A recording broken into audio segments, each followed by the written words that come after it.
Chapter 3. Woe to the bloody city! It is all full of lies and robbery. The prey departeth not. The noise of a whip, and the noise of the rattling of the wheels, and of the prancing horses, and of the jumping chariots. The horseman lifteth up both the bright sword and the glittering spear.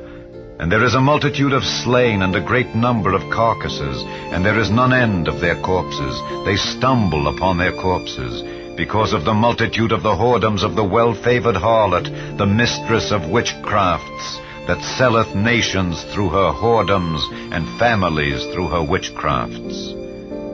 Behold, I am against thee, saith the Lord of hosts, and I will discover thy skirts upon thy face, and I will show the nations thy nakedness, and the kingdoms thy shame. And I will cast abominable filth upon thee, and make thee vile, and will set thee as a gazing stock. And it shall come to pass that all they that look upon thee shall flee from thee, and say, Nineveh is laid waste. Who will bemoan her? Whence shall I seek comforters for thee? Art thou better than populous No, that was situate among the rivers, that had the waters round about it, whose rampart was the sea, and her wall was from the sea? Ethiopia and Egypt were her strength, and it was infinite. Put and Lubim were thy helpers. Yet was she carried away, she went into captivity. Her young children also were dashed in pieces at the top of all the streets, and they cast lots for her honorable men, and all her great men were bound in chains. Thou also shalt be drunken, thou shalt be hid, thou also shalt seek strength because of the enemy.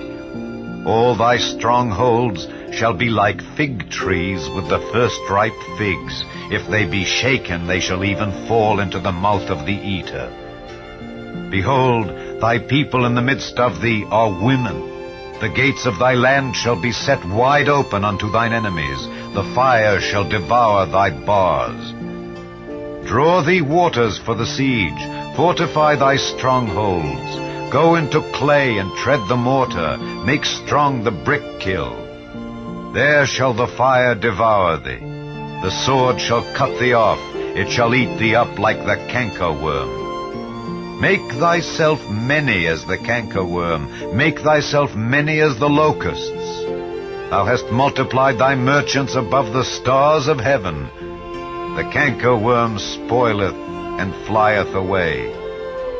Thy crowned are as the locusts, and thy captains as the great grasshoppers, which camp in the hedges in the cold day. But when the sun ariseth, they flee away, and their place is not known where they are. Thy shepherds slumber, O king of Assyria. Thy nobles shall dwell in the dust. Thy people is scattered upon the mountains, and no man gathereth them. There is no healing of thy bruise, thy wound is grievous. All that hear the bruit of thee shall clap the hands over thee. For upon whom hath not thy wickedness passed continually?